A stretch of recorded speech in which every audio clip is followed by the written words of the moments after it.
برب الأرض والسماء الذي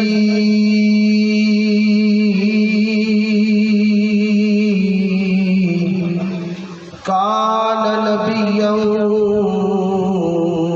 وآدم بين التين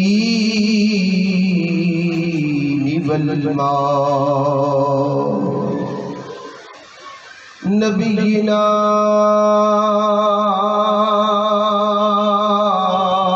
وحبيبنا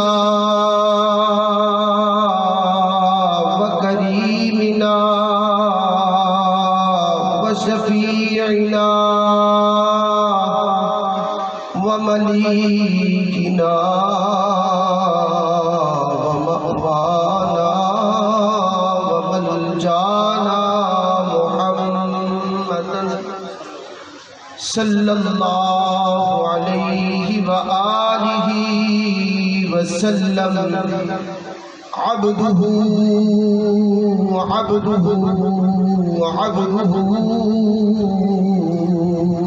ورسولہ اما بعد فاعوذ باللہ من الشیطان الرجیم بسم اللہ الرحمن الرحیم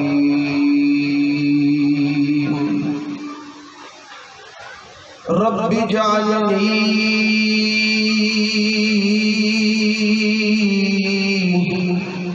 مقیم الصلاة ومن ذریتی ربنا وتقبل الدعاء ربنا اغفر لي ولوالدي وللمؤمنين يوم يقوم الحساب آمنت بالله صدق الله العظيم إن الله وملائكته يصلون على النبي يا أيها الذين آمنوا صلوا عليه وسلموا تسلیما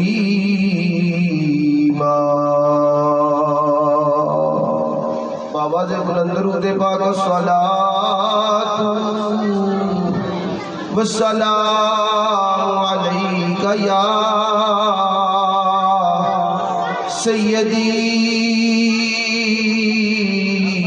سیدی سیدی یا رسول اللہ وعلا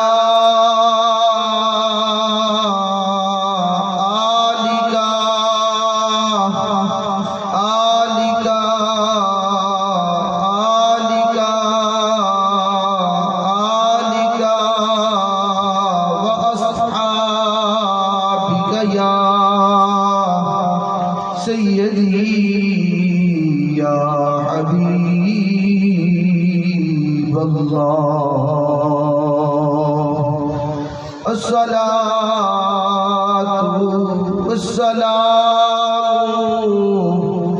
علیک یا سیدی یا خاتم النبیین وعلا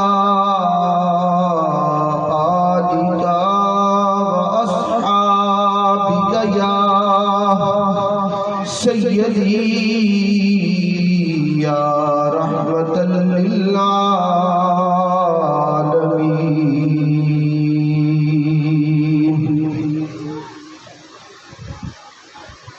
اللہ جل وعلا کی حمد و ثنا کے بعد جمال نور امام الورا تجمل امکان ظہور حرف ورا ورائے سیاہ تمکین رسول خیر نبی الہدا جناب احمد مجتبیٰ محمد مصطفیٰ صلی اللہ علیہ وآلہ وسلم کی پاک مقدس بارگاہ میں مؤدبانہ عاجزانہ مخلصانہ درود و سلام کا نذرانہ پیش کرنے کے بعد مالک لا یزال کی بارگاہ میں التجا ہے مالک محمد شہزاد قادری صاحب کی والدہ مرحومہ کی کامل بخشش و مغفرت فرمائے، ان کو جنت الفردوس میں اعلیٰ مقام عطا فرمائے، قبر کی منزلوں کو آسان فرمائے، قبر کو پوشادہ فرمائے۔ مالک لا یزال جتنے بھی لوگ اس دار فانی سے حالت ایمان میں چلے گئے تمام کی کامل بخشش و مغفرت فرمائے۔ مالک ہمیں بھی آخرت کی تیاری کی توفیق سعید عطا فرمائے۔ حضرات محترم، میں نے آپ کے سامنے قرآن مجید برہان رشید کی چند آیات مقدسہ پڑھنے کا شرف حاصل کیا جو کہ ہم روزانہ نماز میں بھی پڑھتے ہیں، اور رب ذوالجلال نے اس کو قرآن بنا کر مصطفیٰ پر بھی نازل کیا ہوا ہے۔ حضرت ابراہیم علیہ نبینا علیہ السلام نے یہ دعا اللہ کی بارگاہ میں مانگی، رب ذوالجلال کو یہ دعا اتنی پسند آئی کہ رب ذوالجلال نے اس دعا کو قرآن بنا کر مصطفیٰ کریم علیہ السلام پر نازل فرما دیا۔ اب وہ دعا کیا ہے ہم روزانہ نماز میں پڑھتے ہیں، صرف توجہ آپ کو اس طرف دلانا چاہوں گا۔ اللہ کے خلیل ابراہیم علیہ نبینا علیہ السلام اللہ کی بارگاہ میں ہاتھ اٹھاتے ہیں، ہاتھ اٹھانے کے بعد اللہ سے عرض کرتے ہیں، اے مالک رب اجعلنی مقیم الصلاۃ، یا اللہ مجھے نماز کا پابند بنا دے۔ اللہ کے خلیل ابراہیم علیہ نبینا علیہ السلام کو اندر لے جائیں، اندر چلے جو بیٹا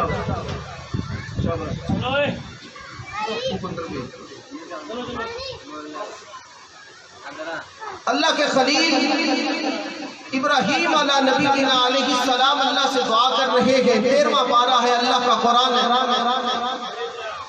اللہ کے خلیل کہہ رہے ہیں رب اجعلنی مقیم الصلاۃ، یا اللہ مجھے نماز کا پابند بنا دے۔ آگے اللہ کے خلیل اللہ سے عرض کر رہے ہیں، مالک رب اجعلنی مقیم الصلاۃ ومن ذریتی، یا اللہ مجھے بھی نماز کا پابند بنا اور میری اولاد کو بھی نماز کا پابند بنا۔ آج ہم اپنی اولاد کے لیے مال کی دعا کرتے ہیں، مالک ہماری اولاد کو مال عطا فرما، اس کو ڈاکٹر بنا دے، انجینئر بنا دے، صدر بنا دے، وزیر اعظم بنا دے۔ کیا ہم نے کبھی یہ دعا کی اے مالک میری اولاد کو نماز کا پابند بنا؟ میری اولاد کو اللہ کے خلیل اللہ سے کیا مانگ رہے ہیں؟ اپنے لیے، اپنی اولاد کے لیے، اپنے لیے کیا مانگ رہے ہیں اللہ سے؟ یہ نہیں کہا یا اللہ مال دے دے، کوٹھیاں دے دے، بنگلے دے دے، صدارت دے دے، وزارت دے دے، نا۔ اللہ کے خلیل اللہ سے کیا مانگ رہے ہیں؟ رب اجعلنی مقیم الصلاۃ، یا اللہ مجھے نماز کا پابند بنا۔ اور اپنی اولاد کے لیے اللہ سے کیا مانگ رہے ہیں؟ اللہ سے کیا مانگ رہے ہیں اللہ کے خلیل؟ ومن ذریتی، یا اللہ میری اولاد کو بھی نماز کا پابند بنا۔ اور پھر اللہ سے کیا کہہ رہے ہیں؟ ربنا وتقبل دعا، یا اللہ میں بڑی اہم دعا کر رہا ہوں تیری بارگاہ میں، مالک میری دعا کو شرف قبولیت عطا فرما۔ میری نماز کو جو میں دعا اللہ تیری بارگاہ میں کر رہا ہوں، میری اس دعا کو شرف قبولیت عطا فرما. شرف آپ بھی اپنے لیے یہ دعا مانگا کریں، یا اللہ مجھے نماز کا پابند بنا، میری اولاد کو نماز کا پابند بنا. آج ہم یہ کہتے ہیں گھروں میں یار بے روزگاری ہے، رزق پورا نہیں ہوتا، کہتے رہتے ہیں مہنگائی بڑھی ہے، بے روزگاری بڑھی ہے. نبی علیہ السلام فرماتے ہیں جس گھر میں بے نمازی ہوتا ہے، فرمایا اس بندے کی نحوست 40 گھروں تک جاتی ہے. نبی علیہ السلام کیا فرماتے ہیں کہ جس گھر کے اندر بے نمازی ہوتا ہے، فرمایا اس بندے کی نحوست 40 گھروں تک جاتی ہے. اور جس گھر میں 10 بندے بے نمازی ہوں، سوچو ہاں کبھی اس گھر میں کتنی نحوست ہو. توجہ کرنا بات کی طرف. نبی علیہ السلام فرماتے ہیں کہ جس گھر کے اندر ایک بے نمازی ہو، فرمایا اس بندے کی نحوست 40 گھروں تک جاتی ہے. اللہ کے خلیل اللہ سے دعا کر رہے ہیں کیا؟ یا اللہ مجھے نماز کا پابند بنا، میری اولاد کو نماز کا پابند بنا. اور آگے کیا کہہ رہے ہیں؟ یا اللہ میری دعا کو شرف قبولیت عطا فرما. آگے اللہ سے دعا کر رہے ہیں ربنا اغفر لی. اللہ سے دعا کر رہے ہیں اللہ کے خلیل ربنا اغفر لی، یا اللہ مجھے بخش دے، یا اللہ مجھے بخش دے. ولی والدیہ، یا اللہ میرے والدین کو بھی بخش دے. ولی المؤمنین، تیسرے مقام پر اللہ سے کہہ رہے ہیں یا اللہ جتنی بھی تیری مخلوق ہے، جتنے بھی مومنین ہیں، یا اللہ تمام کی بخشش کا اعلان کر دے، تمام کو معاف کر دے، تمام کو معاف کر دے. یہ دعا ہے، یہ اللہ کے خلیل نے نبی علیہ السلام کے آنے سے کئی سو سال پہلے مانگی. اللہ کو یہ دعا اتنی پسند آئی، اتنی پسند آئی کہ رب ذوالجلال نے قرآن بنا کر مصطفیٰ کریم علیہ السلام پر نازل فرما دی. کوشش اپنی اولاد کو نماز کا پابند بنائیں. اللہ سے دعا کریں. اولاد اگر نماز نہیں پڑھ رہی، اللہ سے کہیں یا اللہ میری اولاد کو نماز کا پابند بنا. کل نفس ذائقۃ الموت. اللہ کہتے ہیں جس جاندار کو میں نے زندگی دی ہے نا، ایک دن اس کو فنا کر دوں گا. ہر جاندار نے موت کا ذائقہ چکھنا ہے، اس دنیا سے چلے جانا ہے. اگر نیک اولاد پیچھے چھوڑ کے جائیں گے، نیک اولاد پیچھے چھوڑ کے جائیں گے، توجہ کرنا میری اس بات کی. وہ جب نماز پڑھے گی اور نماز پڑھنے میں جب وہ کہے گی ربنا اغفر لی ولوالدیہ، یا اللہ مجھے بخش دے، میرے والدین کو بخش دے، وہ دعا ادھر کرے گا ٹھنڈ تمہاری قبر میں پہنچے.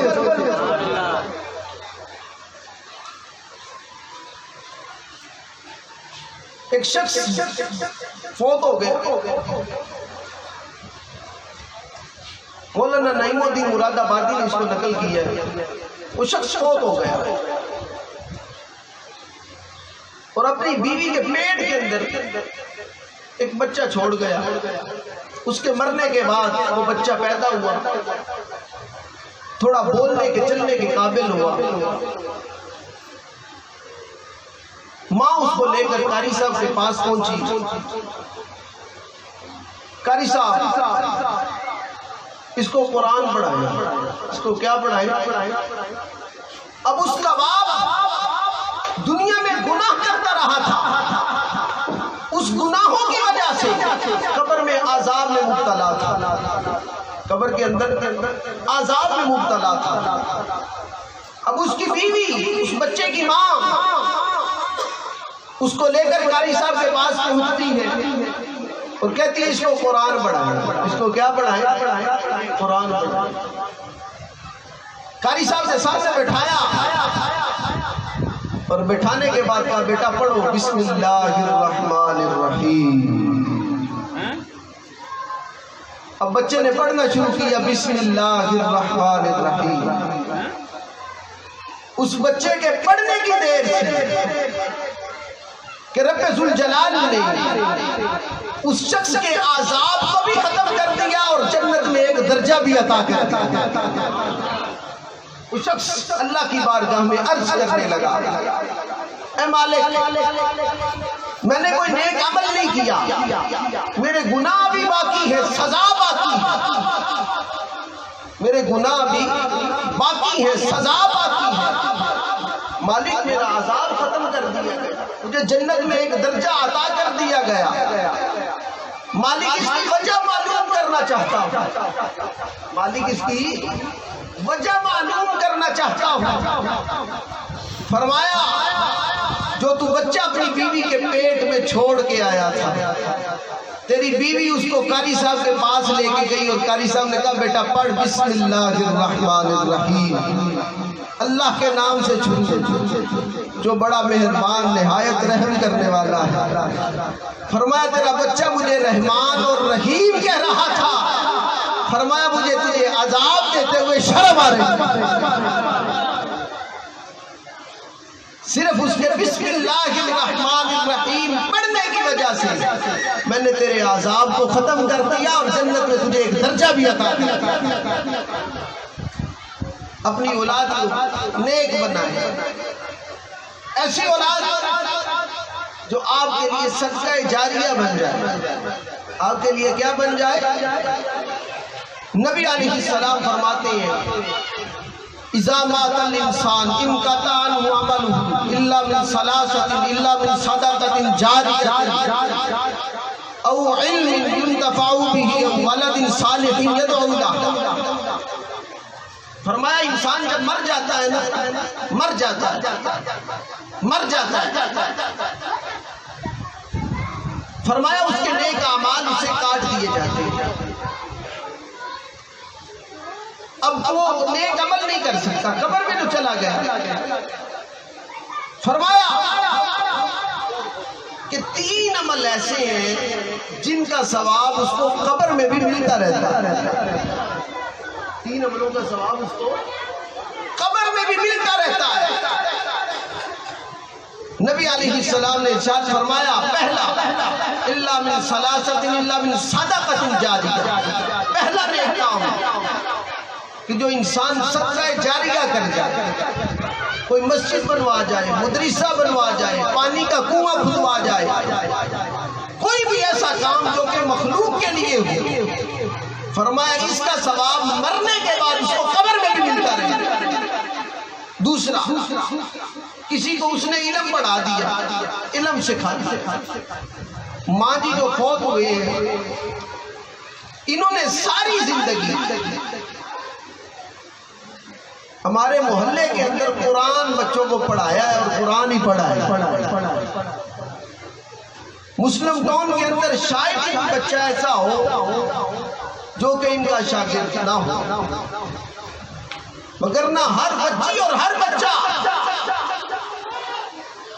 ماں جی کا شاگرد تھا. نبی علیہ السلام فرماتے خیرکم من تعلم القرآن وعلمہ, فرمایا تم میں بہترین شخص وہ ہے جو قرآن پڑھتا ہے اور قرآن پڑھاتا ہے, جو قرآن پڑھتا ہے اور قرآن پڑھاتا ہے.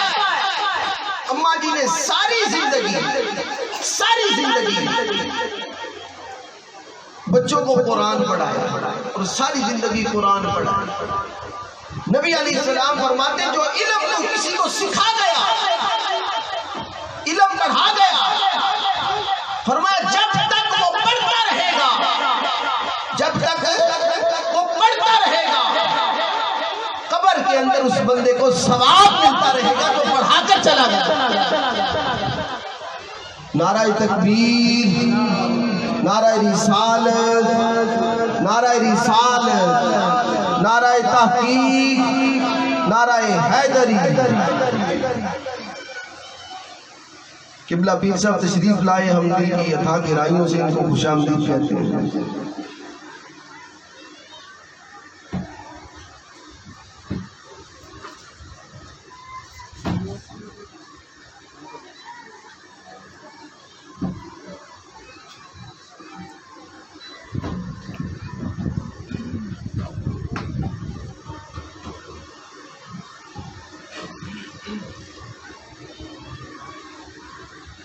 میں بات کر رہا تھا،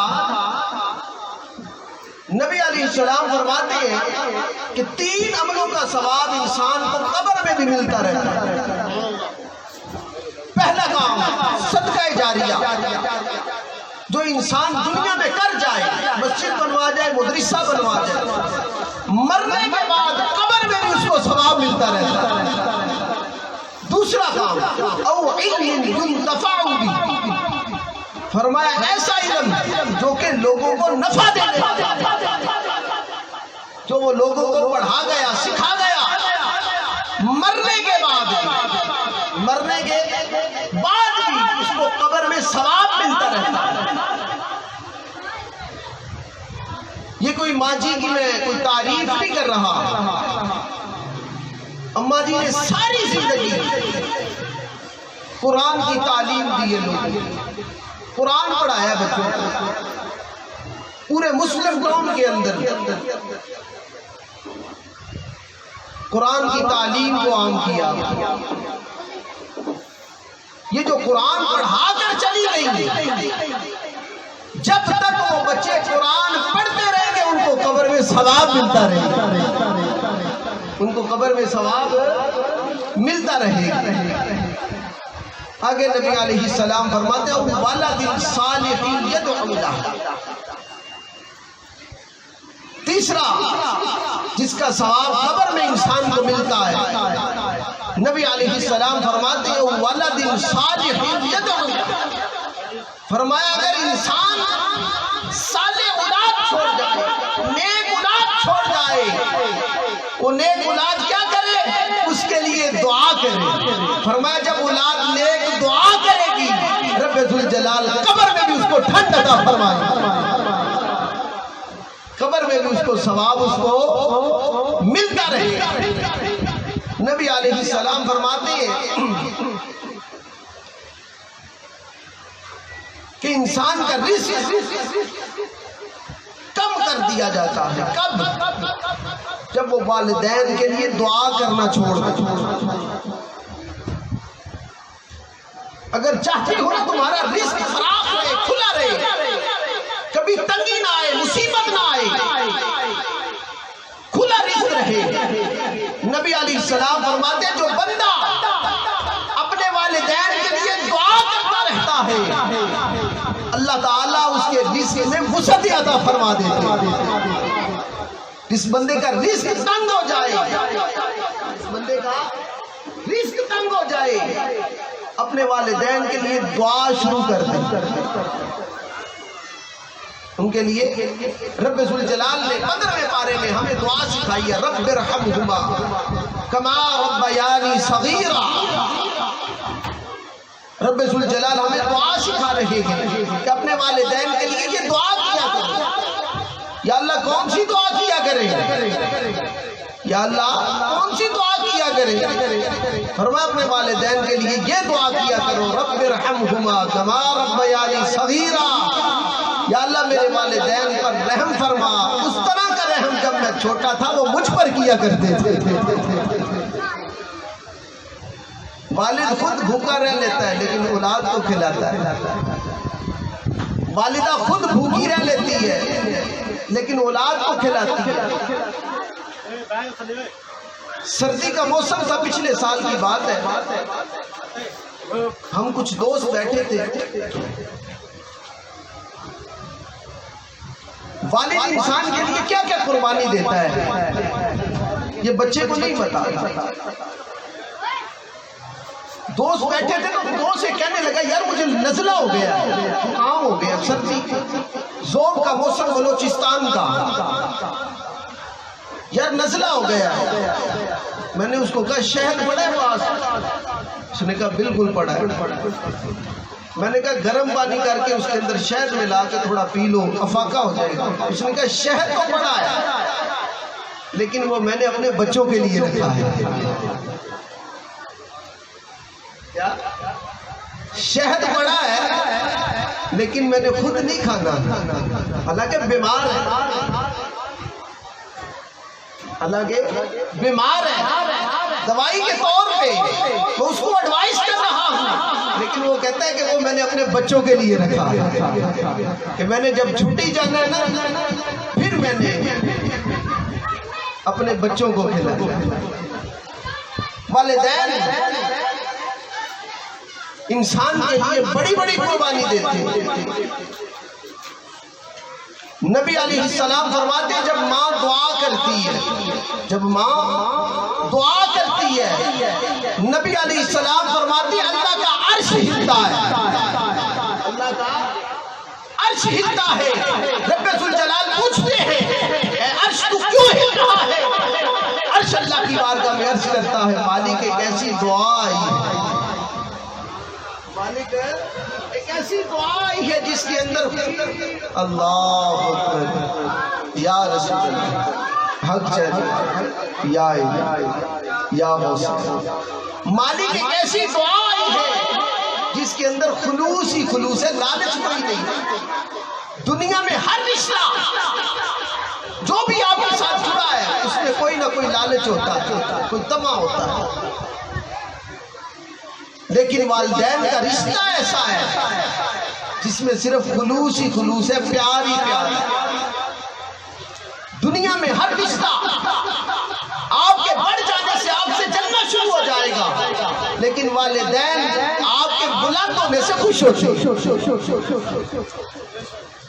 جب آپ کو اللہ عزت دیتا ہے نا والدین خوش ہوتے ہیں۔ دنیا میں جتنے بھی رشتے ہیں جب وہ آپ کو عزت ملتا ہوا دیکھتے ہیں تو وہ جلنا شروع کر دیتے ہیں، حسد کرنا شروع کر دیتے ہیں۔ والدین ہمیشہ آپ کو اپنے سے بڑا دیکھنا چاہتے ہیں اور لوگ آپ کو ہمیشہ اپنے آپ سے چھوٹا دیکھنا چاہتے ہیں۔ نبی علیہ السلام فرماتے ہیں کہ جب ماں کی دعا عرش پر پہنچتی ہے تو اللہ کا عرش ہلتا ہے، اس میں زلزلہ پیدا ہو جاتا ہے۔ رب ذوالجلال پوچھتے ہیں اے عرش تیرے اندر یہ زلزلہ کیوں ہے؟ عرش اللہ کی بارگاہ میں عرض کرتا ہے مالک ایک ایسی دعا آئی ہے جس کے اندر خلوص ہی خلوص ہے۔ رب ذوالجلال پوچھتے ہیں اچھا بتا پھر تھمے گا کیسے؟ وہ عرض کرتا ہے اللہ کی بارگاہ میں یا اللہ اس ماں کی دعا کو قبول کر دے میں لرزنا بند کر دیتا ہوں۔ رب ذوالجلال فرماتے ہیں جا ہم نے اس ماں کی دعا کو قبول کر لیا، اس ماں کی دعا کو کیا کر لیا؟ قبول کر لیا۔ ماں باپ جب زندہ ہو ان کی خدمت کریں، ادب کریں، احترام کریں، جب چلے جائیں پھر ان کے لیے کیا ہے؟ دعائے مغفرت۔ کیا ہے دعائے؟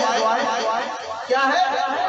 ان کے لیے دعا کریں یا اللہ میرے والدین کو معاف فرما، ان کے درجات کو بلند فرما۔ حضرت سعید بن مطرف رحمۃ اللہ علیہ عظیم بزرگ ہیں، فرماتے ہیں میری ماں فوت ہو گئی، فوت ہونے کے بعد میں قبر پر جانے لگا دعائے مغفرت کے لیے۔ ایک بار گیا، دو بار، تین بار، کافی عرصہ گزر گیا۔ میں آتا جاتا رہا، ہر جمعرات کو آتا تھا، ہر جمعرات کو واپس چلا جاتا تھا۔ بات بڑی سننے والی ہے۔ حضرت سعید بن مطرف فرماتے ہیں کہ ایک دن میرے دل میں خیال آیا کہ آج میں اپنی والدہ سے ملوں، اپنی والدہ سے ملوں۔ فرماتے ہیں کہ میں نے سورہ یاسین پڑھی اور میری آنکھ لگ گئی، قبر کے حالات میرے اوپر منکشف ہو گئے، قبر کے حالات میرے اوپر منکشف ہو گئے۔ میں کیا دیکھتا ہوں کہ میری والدہ مجھ سے باتیں کر رہی ہے، میری والدہ مجھ سے کیا کر رہی ہے؟ باتیں کر رہی ہے۔ میں نے پوچھا ماں جی سنائے؟ ماں جی نے کہا بیٹا اللہ نے مجھے معاف کر دیا، میری بخشش فرما دی،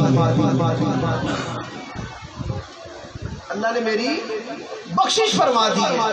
حضرت سعید بن مطرف فرماتے ہیں میں نے عرض کیا ماں جی اب پھر میں قبر پہ نہ آیا کروں، جب آپ کی بخشش ہو گئی، اللہ نے آپ کو معاف کر دی ہے، اب پھر میں قبر پہ نہ آیا کروں۔ تو ماں نے پتہ کیا کہا؟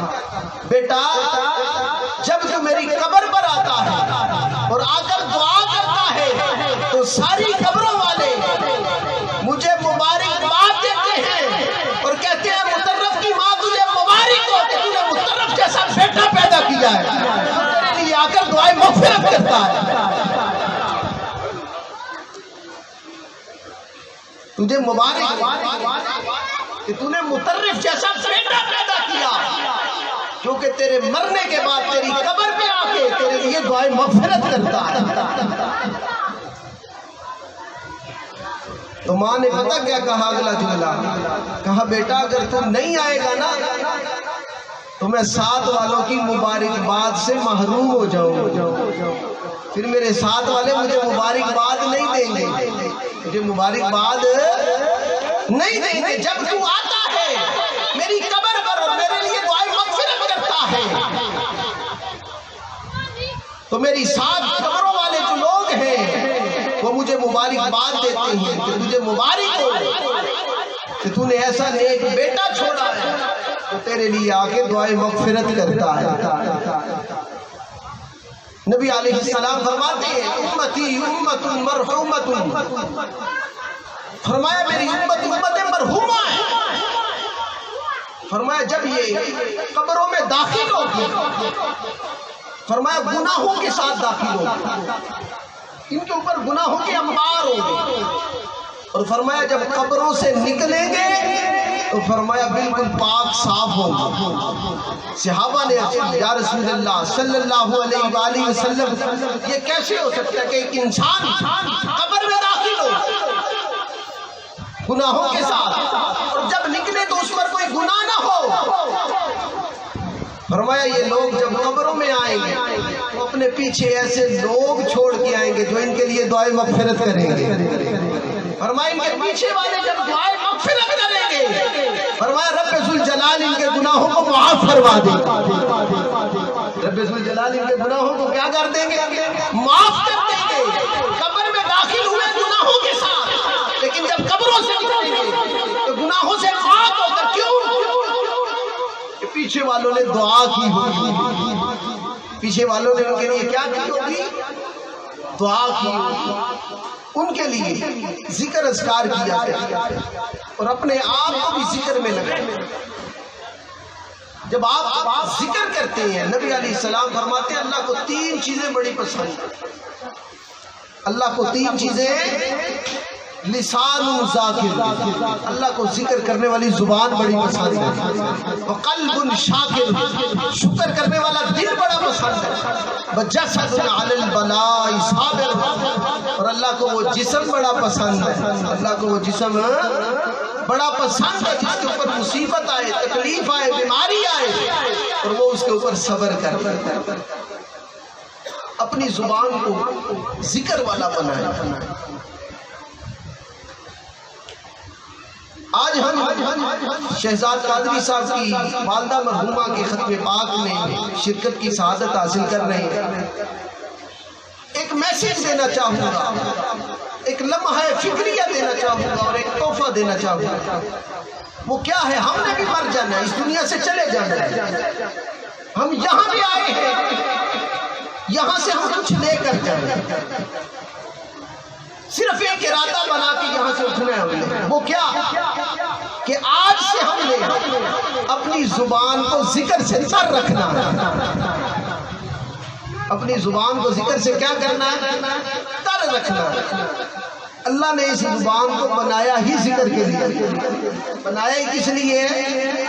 ذکر کے لیے۔ اللہ قرآن میں کہتے ہیں فَاذْكُرُونِي أَذْكُرْكُمْ، فرمایا بندے تو اپنے آپ کو میرے ذکر میں لگا دے، اپنے آپ کو میری اطاعت میں لگا دے، میری فرما برداری میں لگا دے۔ فرمایا میں اپنی 18,000 مخلوقات تیری اطاعت میں لگا دے۔ اللہ کی 18,000 مخلوقات ہیں، اللہ کہہ رہے ہیں بندے تو اپنے آپ کو میری اطاعت میں، میرے ذکر میں لگا دے، میں اپنی 18,000 مخلوقات کو تیری اطاعت میں لگا دوں گا۔ حضرت سلیمان فارسی رضی اللہ تعالی عنہ، میری آخری بات مکمل کرنے لگا ہوں۔ حضرت سلیمان فارسی رضی اللہ تعالی عنہ جا رہے ہیں، جنگل میں پڑاؤ کیا، کیا آ گئے؟ مہمان آ گئے. جنگل میں اعلان کیا جنگل والوں میرے مہمان آ گئے اور میرے پاس کھلانے کے لیے کچھ نہیں ہے. میرے پاس کھلانے کے لیے کچھ نہیں ہے. مجھے ایک ہرن اور 2 پرندے چاہیے. سلیمان فارسی جنگل میں اعلان کر رہے ہیں جنگل والوں میرے مہمان آ گئے ہیں. میرے مہمان آ گئے ہیں. کھلانے کے لیے میرے پاس کچھ نہیں. مجھے ایک ہرن اور 2 پرندے چاہیے. صرف اعلان کرنے کی دیر سے ایک ہرن بھی پہنچ گیا 2 پرندے بھی پہنچ گئے. مہمان جو آئے تھے حیران ہونے لگے کہ ابھی سلیمان فارسی نے اعلان کیا ہرن بھی پہنچ گیا پرندے بھی پہنچ گئے. حیران ہوئے. سلیمان فارسی نے کہا تم حیران کیوں ہوتے ہو؟ یہ تو چھوٹی بات ہے. اللہ قرآن میں کہہ رہے ہیں فَاذْكُرُونِي أَذْكُرْكُمْ. اے بندے تو اپنے آپ کو میری اطاعت میں لگا دے. میں اپنی 18,000 مخلوقات کو تیری اطاعت میں لگا دوں گا. ابھی تو یہ چرند اور پرند میری اطاعت میں لگے ہیں. ابھی تو یہ چھوٹی بات ہے. فرمایا اگر دنیا کو حکم کروں تو یہ بھی میری اطاعت کرنے لگے. کیوں؟ نبی علیہ السلام فرماتے ہیں اللہ پاک نے فرمایا حدیث قدسی ہے یا بنی آدم انی انا اللہ. اے بنی آدم میں خدا ہوں لا الہ الا انا میرے سوا کوئی نہیں. اجعلک تکون کن فیکون. فرمایا بندے سن اگر تم نے اپنے آپ کو میری اطاعت میں لگا دیا ہے اپنے آپ کو میری اطاعت میں لگا دیا ہے اطیعنی. توجہ سے بات کو سننا. میں حدیث پاک پڑھ رہا ہوں میں تقریر چھوڑنے لگا ہوں. نبی علیہ السلام فرماتے ہیں کہ اللہ پاک کہہ رہے ہیں اے بنی آدم میں خدا ہوں میرے سوا کوئی نہیں ہے. لا الہ الا انا اطیعنی. فرمایا اگر تم میری اطاعت میں لگ جائے اگر تم میری اجعلک تکون کن فیکون. نبی علیہ السلام فرماتے ہیں اللہ پاک نے فرمایا میں تجھے اس کرسی میں بٹھا دوں گا جس کرسی پر بیٹھ کر تو صرف زبان سے نکالے گا اللہ اس کو پورا کر دے گا.